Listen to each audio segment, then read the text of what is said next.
신인규의 아침 저널 2부의 문을 열었습니다. 여야 모두 대선 경선에 본격적으로 돌입을 한 상황인데요. 당내 경선에서 지금 과열적인 양상도 일부 나오고 있습니다.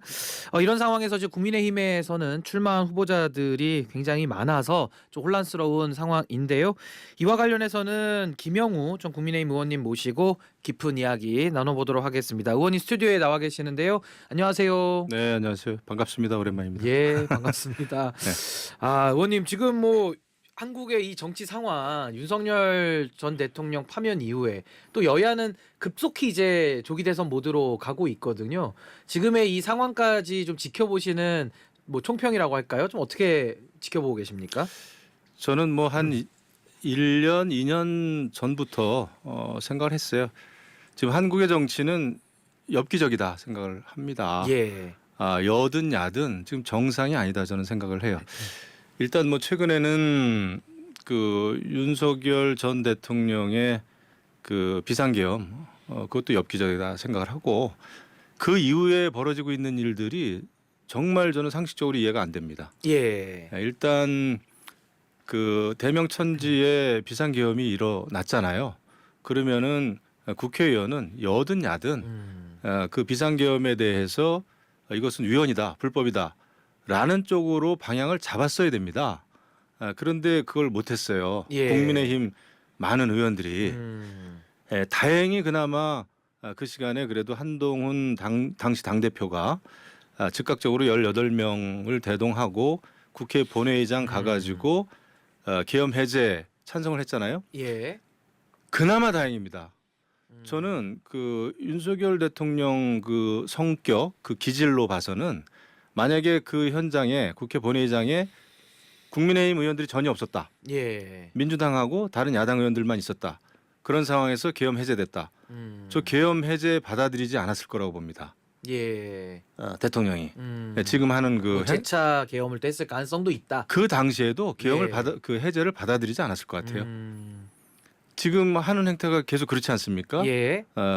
계몽령이라는 의식이잖아요. 그래서 그 이후에 더더군다나 국회에서 국회 짬밥을 먹었다고 하는 그 국민의힘 다선 의원들이 예. 쭉 보여온 행실은 저는 굉장히 문제가 있다 생각을 하고 지금 또 조기 대선이 벌어지게 됐잖아요. 결국은 또 문제입니다.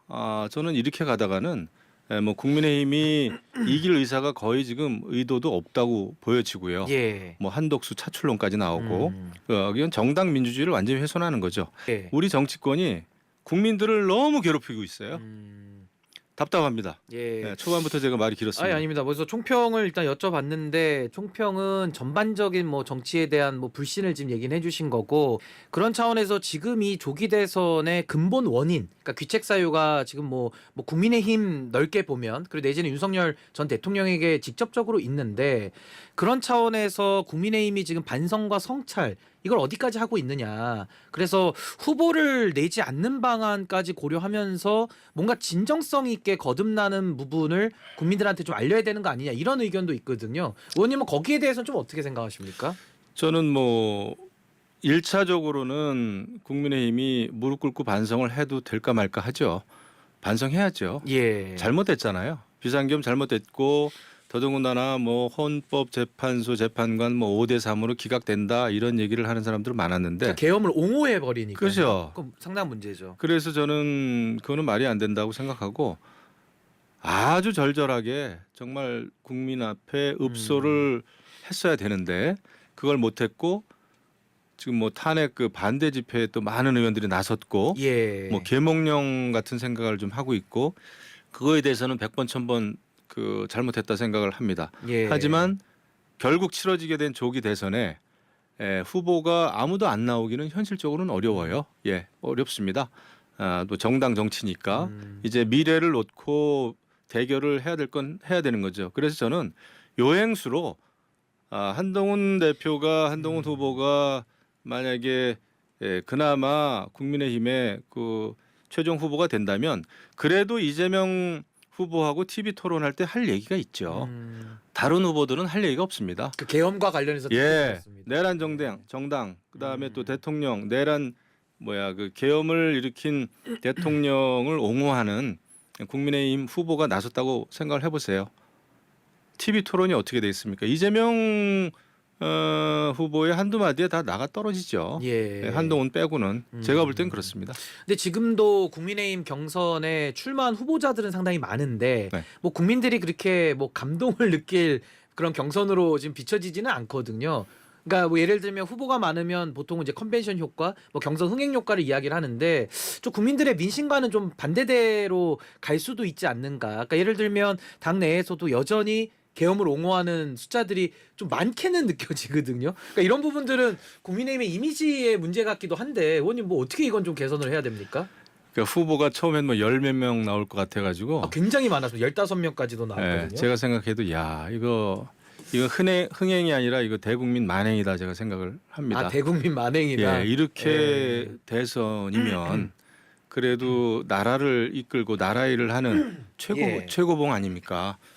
그러면 준비도 좀 돼야 되고 그 다음에 또 이 비상계엄이 무엇인가, 그 다음에 헌법재판소의 그 8대0 만장일치가 의미하는 역사적 의미가 무엇인가, 의회 민주주의가 무엇인가, 이런 거에 대해서 좀 고민을 하면서 정치를 해야 되는 거 아닙니까? 근데 제가 볼 때는 이거 뭐 동네 이장 뽑는 것도 아닌데 동네 이장도요 엄청 준비 많이 합니다. 주민들 어려운 역할입니다. 설득하고요. 그것도 나라 일이에요. 그런데 이 대선에 나오겠다고 하는 사람들이 나왔다가 또 하루 이틀 지나고 또 이게 아닌가 보다 해가지고 또 접고 준비가 부족하다 그러고, 저는 정말 국민들이 어떻게 볼까.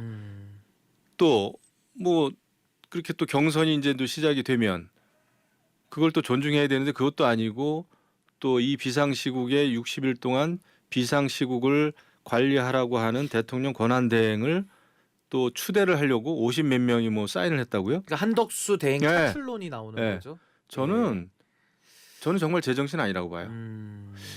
그게 한덕수 권한대행이 아무리 훌륭한 자격과 인품을 갖췄다고 해도 그분은 저도 아주 굉장히 좋아하는 면이 많아요. 제가 개인적으로도 알고. 하지만 이 시국에 그 대통령 권한대행을 차출한다는 거는 그거는 선거도 망치는 일이고 국민의힘의 정당 민주주의도 망치는 일이고 국민을 어떻게 보길래 그런 발상을 하는지 그거는 이재명을 이겨야 된다라는 차원의 전략으로서는 하수 중에 하수죠. 아니 그 국민의힘이 이 시국에 조금 성찰할 거 성찰하고 미래를 위해서 이렇게 하겠습니다. 정말 죽을 죄를 졌습니다. 하면서 해야 이재명을 이길까 말까 하는 거죠.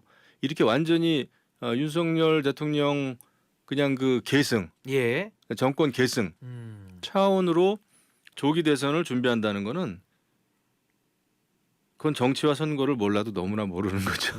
전 굉장히 답답합니다. 아니 근데 의원님께서 말씀을 먼저 꺼내주셨으니까 아무래도 국민의힘 경선보다도 지금 이 한덕수 차출론을 좀 더 이야기를 해봐야 될 것 같은데, 아까 말씀하시기를 당내에서조차도 이게 지금 뭐 계엄에 대한 찬반 나눠져 있고 대통령 탄핵에 대해서도 찬반이 지금 다 갈려져 있는 상황이지 않겠습니까? 근데 그런 상황에서 오히려 외부의 경선보다 그 당의 구성원으로서 활동할 수 없는 대통령 권한 대행이 오히려 지금 후보로 언급이 되고 있고, 또 여론조사 그 결과로도 유의미한 수치는 나오는 걸로는 보여집니다. 그래서 이런 상황이 앞으로 한덕수 대행과 또 국민의힘의 후보의 뭐 단일화 뭐 이런 쪽으로 이제 흘러가게 되면 이게 상당히 이제 선거 치르기가 더 어려워질 것 같은데, 그 부분을 지금 염려하시는 건가요? 저도 당원입니다만은 그러면 지금 그 당내 경선 주자들은 뭐가 되는 거며? 그 얘기가 나오더라고요. 경선 과정에서 그 경선에 투표해야 되는 당원, 일반 또 국민들 여론조사에 응하는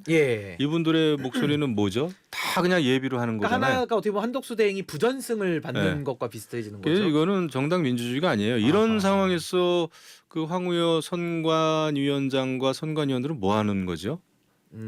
이런 거에 대해서 한마디 해야죠. 지금 당내 그 경선이 치러지고 있는데 지금 후보 등록 오늘까지입니까?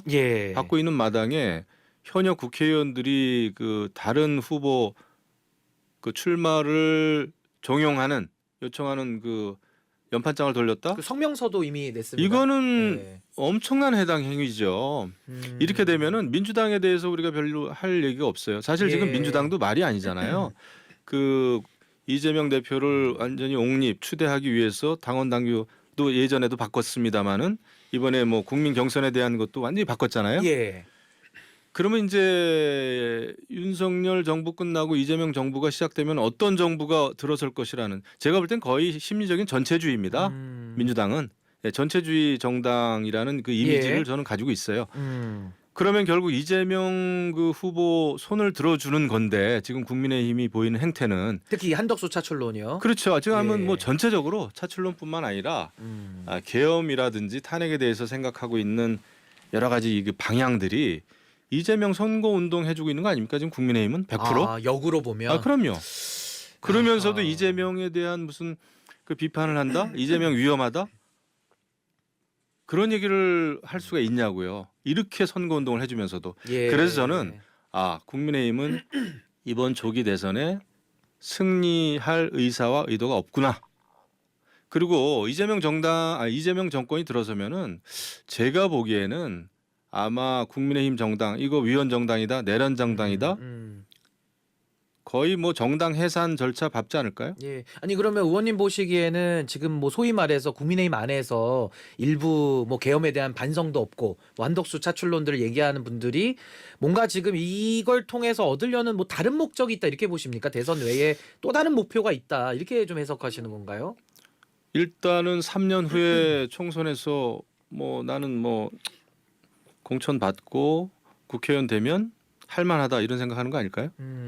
아니 뭐 당권에 대한 욕심이라든지 뭐 그런 그렇죠. 쪽으로. 그러니까 예. 이제 일단 당을 좀 이렇게, 그러니까 그게 기득권 유지인데요. 기득권 유지. 물론 모든 국민의힘 국회의원님들을 제가 폄하하거나 폄훼할 생각은 없습니다. 예, 그렇죠. 어떻게 다 그렇겠어요. 하지만 지금 보이는 행태는 충분히 그렇게 해석될 여지가 지금 농후하잖아요. 주류적인 흐름은 그렇다는 말씀이신데 예.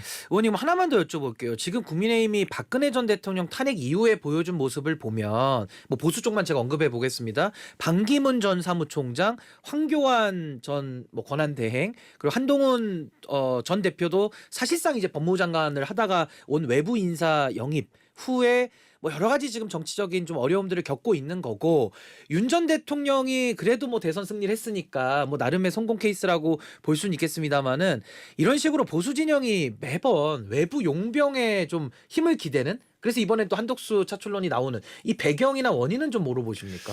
그 이제 당이 허약하죠. 체질이 허약하다. 예, 체질이 허약하고 이 용병이라는 거는 그야말로 빌려오는 거 아닙니까? 근데 진영을 막 바꿔서도 꼬우고 이러니까. 그러니까 이제 용병인데 예. 그 정도로 당이 허약하다는 거예요. 그러니까 당이 굳건하고 당의 가치가 흔들리지 않고 그 당 내에서 정치인들이 정치적인 커리어를 쌓아가지고 큰 일을 하게 되는 그런 구조와 시스템과 체질이 아니다 보니까 급하니까 외부에서 계속 이제 빌려오는 건데, 예. 꼬우는 건데, 뭐 좋습니다. 당이 허약하니까 어쩌겠어요, 그죠? 하지만 그 용병이 용병으로서 확실하게 자유민주주의의 가치를 지키면서 예. 또 당의 체질을 또 바꿔가면서 그다음에 또 국민들을 행복해 하는 거를 매일매일 고민으로 좀 삼으면서 예. 잘 해주면 좋은데 그게 쉽지가 않습니다. 근데 그 하나만 더 무소속 관련해서 이야기를 나누면 당내 경선 이제 후보 등록을 받는 과정에 룰에 대한 다툼이 좀 있고 해서 사실은 뭐 오세훈 시장은 이제 대선 불출마를 했고 유승민 전 대표 같은 경우는 경선 불출마라고 해서 이제 무소속 출마 가능성을 좀 열어놓은 상황입니다. 만약에 유승민 전 대표도 무소속 출마를 결행한다면 이게 지금 나중에 가서는 다시 또 원샷으로 뭐 단일화를 한다거나 이런 게 굉장히 좀 어려워질 것 같고, 하나만 더 추가하자면 개혁신당의 지금 이준석 의원도 뭐 삼지대라고 주장은 합니다만은 사실상 또 국민의힘 쪽하고의 이런 교류 가능성 이런 것들을 좀 보고 있기 때문에 이게 앞으로 좀 어떻게 전개될 걸로 예상을 하시는지 좀 궁금하거든요. 일단 신선하지는 않아요. 국민 눈높이에. 또 새로운 정치인들도 아니고, 저는 뭐 유승민 저한테는 선배님인데 정말 아까운 분이에요. 예. 제가 의정 활동도 오랫동안 같이 해왔고 아주 원칙이 있고 민주주의에 대한 그 신념이 아주 강한 분이고 정당에 대한 또 애정도 강한 분입니다. 그런데 결국 이런 분이 이렇게 경선에도 참여 못할 만큼의 안 좋은 분위기를 만든 당이 문제죠. 예. 예, 이번에 그 룰을 뭐 완전 국민 경선제라는 이름으로 뭐 100% 이런 어떤 뭐 국민 경선 예. 뭐 이런 식으로 얘기는 됐습니다만은 뭐 역선택다 이런 또 조항 넣고 해가지고 그런 분들이 설 자리를 많이 없앤 거죠. 그러다 보니까 뭐 다 같이 망하는 길 아닌가요? 아, 그러니까 그게 그렇다고 해서 제3지대가 뜰 것 같지는 않습니다. 예. 오늘 말씀은 여기까지 듣겠습니다. 지금까지 김영우 전 국민의힘 의원님과 함께했습니다. 의원님 고맙습니다. 네, 고맙습니다.